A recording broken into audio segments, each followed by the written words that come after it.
right, so get this right. Today, we're diving into a term that's like plastered everywhere in the business world, scaling. You've heard it a million times, but have you really wrapped your head around it? Yeah, it does seem like one of those buzzwords that gets thrown around a lot. Totally. And that's why we're going deeper this time. We actually found this awesome research paper straight from the Journal of Business Venturing called What is Scaling?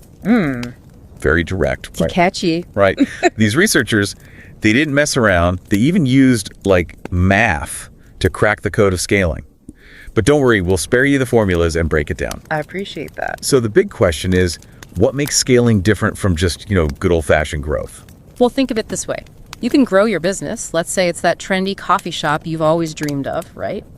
You're growing, adding a few new customers each week. Maybe you introduce a new latte flavor. Sounds delicious. Right. So that's linear growth, steady, respectable, but Scaling's like strapping a rocket booster to that coffee shop. Okay, now we're talking. I'm all about that rocket-powered growth. Tell me more. Scaling is all about exponential growth. It's not just adding a little bit more each time. It's multiplying what you already have. So instead of just like one new customer a day, it's doubling or even tripling those numbers. You got it. And the researchers illustrate this with a cool example comparing two companies, Firm A and Firm B. They both start with, say, $1 million in sales. Firm A, they're happy with a nice steady increase each year. But Firm B, they're shooting for like 30% growth year after year. Wow, 30%? That's ambitious. It is. And you know what? After 10 years, Firm B's sales are like way, way bigger than Firm A's. See, that's what I'm talking about. That's the kind of growth story everyone dreams of. But here's the thing. Can this exponential growth really go on forever? It seems, almost too good to be true. You're right to be a little skeptical. The article makes it clear scaling has a time limit.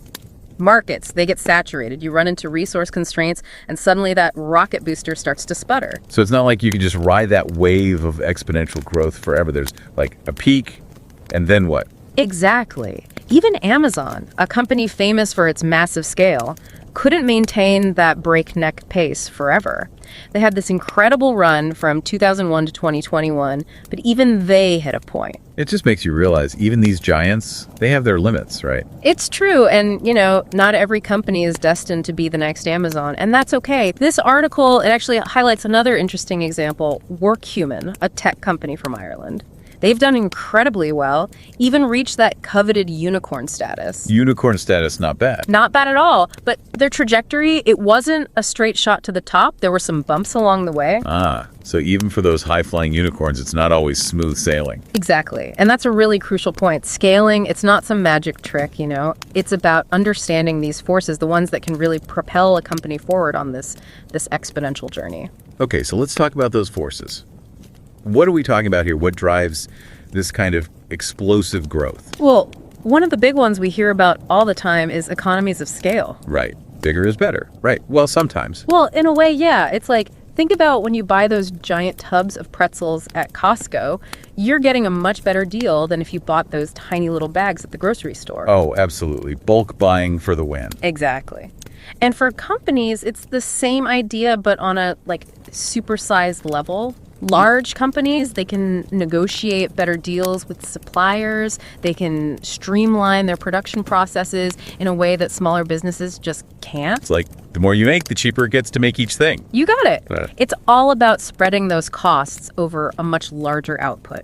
Okay, that makes sense. Now, what about this economies of scope thing? I hear that tossed around a lot too. Oh yeah, economies of scope. That's about leverage, but in a different way. So imagine you've built this amazing coffee brand. You've got your roasting process down to a science. That perfect roast. Yes. Now let's say you want to start selling your beans online.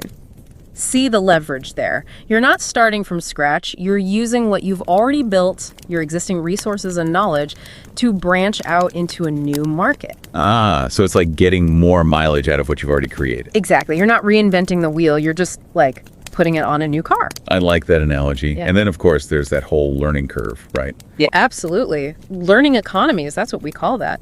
It's the idea that as you grow, you naturally become more efficient, more knowledgeable, you make mistakes, you learn from them, you streamline your processes. Experience the best teacher, sometimes the toughest. That's the truth.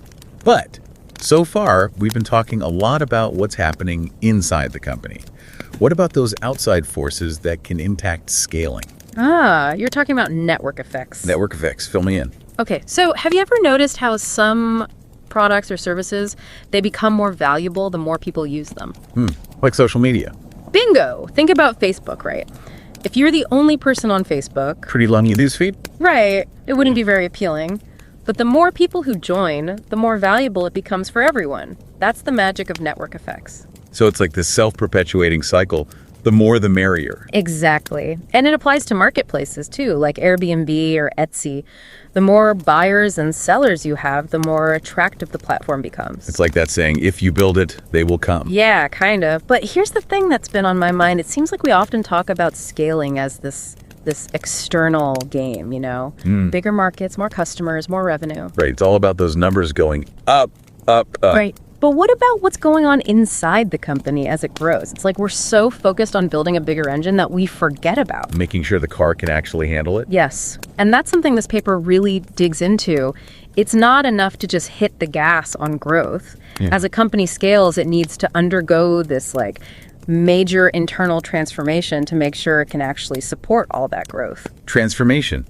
Okay, now I'm really interested. What does that even look like? Well, think of it this way, right? As a company gets bigger, the amount of information flowing within it explodes. If you don't adapt your structures, your processes, your systems, things can fall apart pretty quickly. Imagine a company with like 10,000 employees trying to communicate and make decisions the same way they did when it was just 10 people huddled around a table. Yeah, that's definitely not going to be pretty. Chaos. Exactly. And to figure out what needs to change, the authors, they did something really interesting. Okay, I'm hooked. Spill the beans. What do they do? So they went straight to the people who've actually done it, you know, the ones who've scaled companies from the ground up. The trenches. They were in the trenches. Exactly. They interviewed like 41 experts, founders, CEOs, investors, even people like me who study this stuff. Talk about an all-star lineup. Yeah. So what did these scaling gurus have to say? What were those golden nuggets of wisdom? They found 4 key attributes of what needs to change inside a company as it grows. And the first one, it's all about like a fundamental shift in how you think about what goes into your business and what comes out.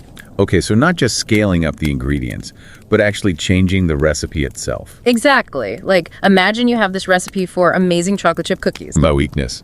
Right. But what if you suddenly had to bake like 1,000 cookies instead of just a dozen? You can't just multiply the ingredients by 100 and expect the same result. Oh, I've learned that the hard way. Kitchen disaster. Right. You might need different equipment, a different mixing process, the whole 9 yards. The whole different ballgame. Yeah, exactly. And a big part of that is having the right people on board. You need a team that can not only handle the current growth, but they can adapt, they can evolve as the company scales. But it's not just about skills, it's about mindset. Totally. One of the CEOs they interviewed, he said something like, hiring for a scaling company, it's like trying to catch lightning in a bottle. You need people who can thrive in chaos and bring their own spark. That's a great way to put it. Okay, so we've got to have adaptable, lightning in a bottle employees. What's the next thing on the transformation checklist? The second one is all about being proactive. Okay, so not just putting out fires, but preventing them in the first place. You got it. It's about anticipating those growing pains before they become major headaches. Like, the companies that scale well, they're not just reacting to problems, they're thinking ahead, identifying potential bottlenecks and building systems to handle future growth. So instead of waiting for the dam to break, they're reinforcing it. Exactly. One CEO even compared it to building a spaceship. You don't wait until you're halfway to Mars to realize you forgot a crucial component. Oh, that's a terrifying thought. Right. You have to plan for every eventuality and make sure those systems can handle the journey. Okay, so proactive planning. Check. What's next? This is like a masterclass in scaling. What else do we need to know? The third attribute is about finding the right pace. It's not just about growing as fast as possible. It's about finding that balance between ambition and sustainability. Because growing too fast can be just as dangerous as not growing fast enough, right? Absolutely. You've got to match the pace of your internal transformation with the pace of your external growth. It's like one of the experts said, scaling too quickly, it's like trying to build a house on a foundation of sand. It might look impressive for a while, but it's not going to last. That's a powerful image. All right, so we've got to build that solid foundation, pace ourselves. Got it. What's the final piece of the puzzle? All right, so the fourth, and this one's crucial, it's about sustaining innovation. It's about building a company that's not just big, but it's also incredibly adaptable, always looking for new ways to improve and evolve. So even when you've achieved a certain level of scale, you can't just rest on your laurels. You've got to keep that entrepreneurial spirit alive. That's it. The companies that really thrive in the long run, they never stop innovating, experimenting, pushing the boundaries. They understand that scaling, it's not just about getting bigger, it's about getting better. It's about evolving. Exactly. Wow, this has been incredible. I feel like we've really pulled back the curtain on scaling and seen what it's all about. It's not just about hitting some magic number. It's about building a company that's designed for sustainable growth, for evolution, for the long haul. I think that's a fantastic takeaway. It's not just about the destination. It's about enjoying the journey and being prepared for whatever comes next. Well said. Well, it's an amazing having you here today walking us through all of this. The pleasure was all mine. This stuff never gets old. I can tell. Well, that's all the time we have for this deep dive. But remember, keep those questions coming and keep scaling smarter. Until next time.